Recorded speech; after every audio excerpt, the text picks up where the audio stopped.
सेठ सेठानी और गणेश जी की कहानी। एक गांव था जिसमें एक सेठ जी अपने परिवार के साथ रहते थे। सेठ जी का गांव के पास के ही शहर में बड़ा व्यापार था। सेठ जी गणेश जी की पूजा श्रद्धा एवं विश्वास से करते थे, जिससे सेठ जी के घर में अन्न धन के भंडार सदैव ही भरे रहते थे। उनके जीवन में किसी भी प्रकार की कोई कमी नहीं थी। नित्य प्रतिदिन नियम अनुसार रोज वो नदी पर नहाने जाते और आकर गणेश जी का पूजन करते, उन्हें भोग लगाते और फिर स्वयं भोजन करते थे। यह बात सेठानी जी को अच्छी नहीं लगती थी। वो धार्मिक नहीं थी और ईश्वर में इतना विश्वास नहीं रखती थी। एक बार सेठानी जी ने सोचा कि यह इतना गणेश जी को मानते हैं, गणेश जी की पूजा करते हैं, इससे होता क्या है। आज तो देखती हूँ वो कैसे गणेश जी की पूजा करते हैं। अगले दिन जब सेठ जी नदी पर नहाने जाते हैं तो सेठानी जी गणेश जी की मूर्ति को उठाकर मूर्ति को कपड़े से ढककर बगीचे में जमीन में दबा देती है। जब सेठ जी नदी पर से नहाकर घर आते हैं और देखते हैं कि गणेश जी की मूर्ति तो मंदिर में नहीं है, तो वो सेठानी से पूछते हैं, गणेश जी की मूर्ति मंदिर में नहीं है, कहाँ गई? तो सेठानी जी बोलती है, मुझे नहीं मालूम, मूर्ति को घर में बहुत ढूंढाते हैं। उस दिन क्योंकि वो गणेश जी को भोग नहीं लगा पाए, इसके लिए सेठ जी ने अन्न जल का भी त्याग कर दिया और गणेश जी से प्रार्थना करने लगे, हे प्रभु, लगता है आप मुझसे रुष्ट हो गए हो और कहीं चले गए हो। आप अपनी कृपा दृष्टि मुझ पर बरसाइए। ये प्रभु, मुझे दर्शन दीजिए। सेठ जी ने मन ही मन सोचा कि आपसे जब तक आप मुझे मिल नहीं जाते, मुझे दर्शन नहीं दे देते, तब तक मैं अन्न जल का त्याग करता हूँ। उस दिन पूरा निकल गया। रात्रि में सेठ जी की भक्ति से प्रसन्न होकर गणेश जी भगवान ने सपने में गणेश जी भगवान एक छोटे से चूहे के साथ खेल रहे होते हैं और चूहे को खाने को लड्डू देते हैं। चूहा लड्डू लेकर बगीचे में जाता है और जमीन को खोदता है और लड्डू वहीं डाल देता है। अचानक सेठ जी की नींद खुल जाती है। सेठ जी बगीचे में जाते हैं और वहीं खोदते हैं जहां उन्होंने सपने में देखा था, और वहीं से उनको थोड़ी सी जमीन खोदने पर कपड़े में लिपटे हुए गणेश जी की मूर्ति मिलती है। सेठ जी गणेश जी की मूर्ति की पूजा करके उनको यथास्थान स्थापित करते हैं और सेठानी के पूछने पर सारा वृत्तांत उन्हें सच सच बताते हैं।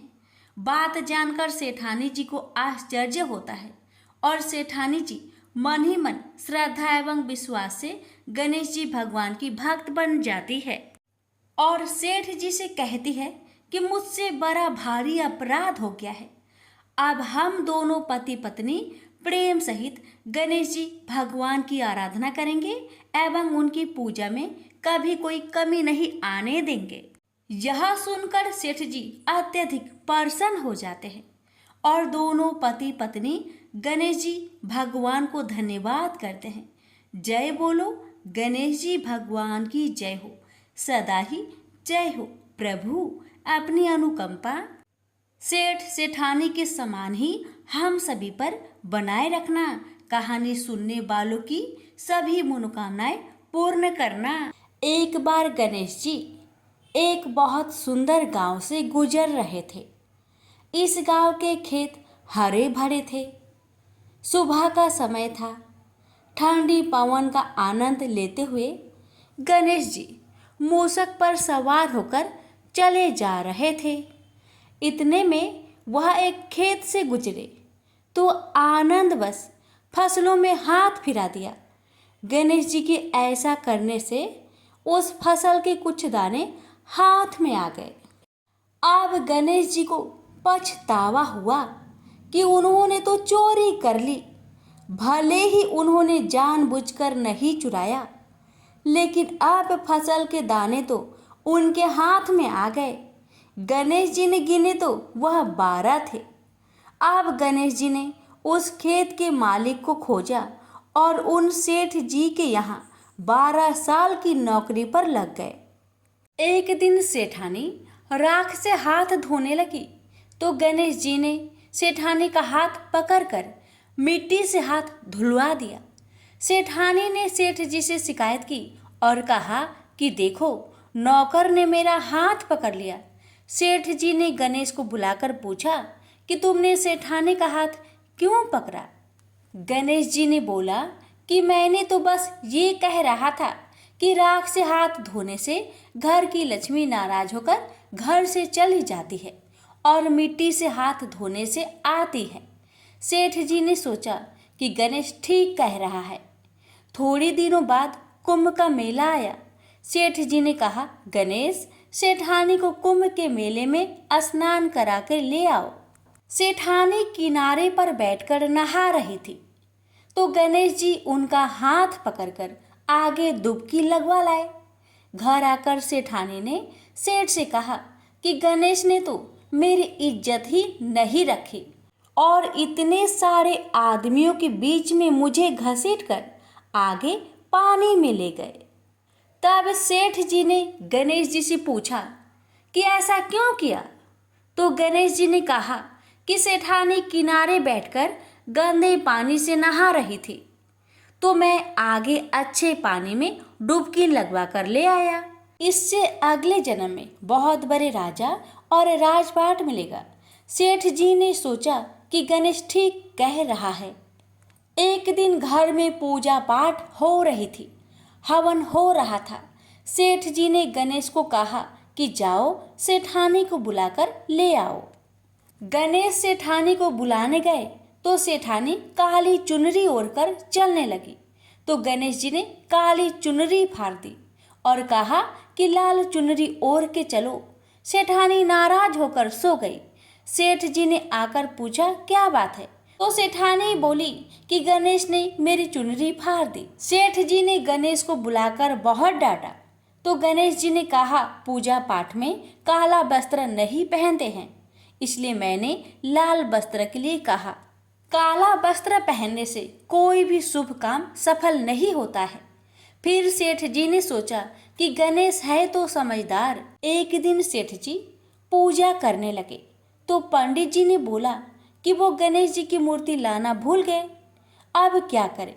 तो गणेश जी ने बोला कि मेरे को ही मूर्ति बनाकर विराजमान कर लो, आपके सारे काम सफल हो जाएंगे। यह बात सुनकर सेठ जी को भी बहुत गुस्सा आया और वे बोले कि तुम तो अब तक सेठानी से ही मजाक करते थे, मेरे से भी करने लगे। तो गणेश जी ने कहा, मैं मजाक नहीं कर रहा हूँ, मैं सच बात कह रहा हूँ। इतने में ही गणेश जी ने गणेश जी का रूप धारण कर लिया और सेठ और सेठानी ने ही गणेश जी की पूजा की।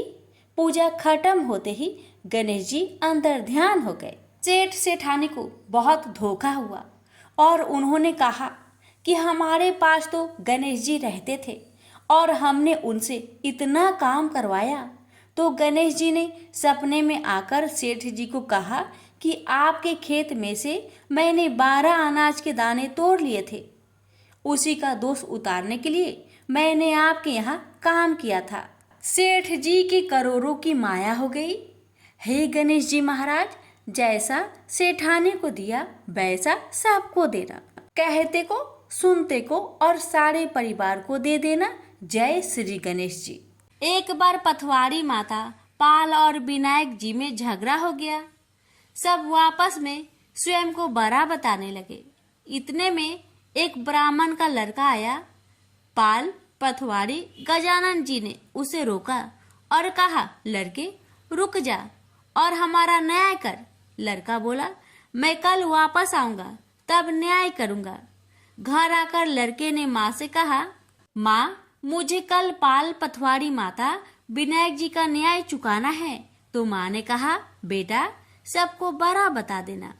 दूसरे दिन लड़का वहां गया और बोला, पाल माता आप बड़ी हो, क्योंकि हर व्यक्ति आता है और स्नान ध्यान करके शुद्ध होकर जाता है और आप सबकी रक्षा करती हैं।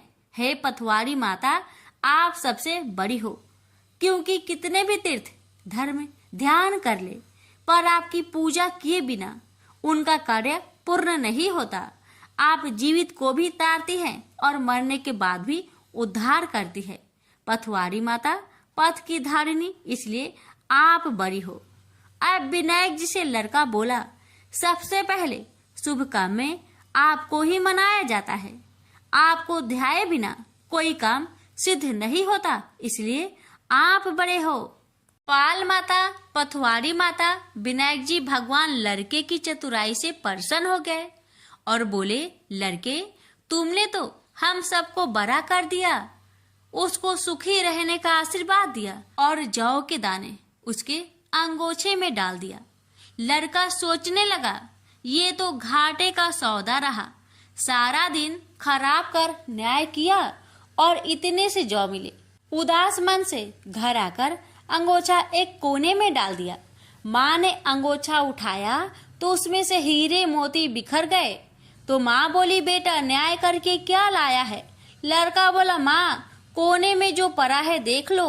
वहाँ गई, देखा हीरे मोती का ढेर लगा है, हीरे मोती जगमगा रहे हैं। माँ अत्यधिक प्रसन्न हो गई। माँ ने बेटे को बुलाया और कहा, बेटा आज तो पाल माता, पथवारी माता, विनायक जी भगवान आज तो हम पर प्रसन्न हुए हैं। माँ बेटे बहुत प्रसन्न हुए।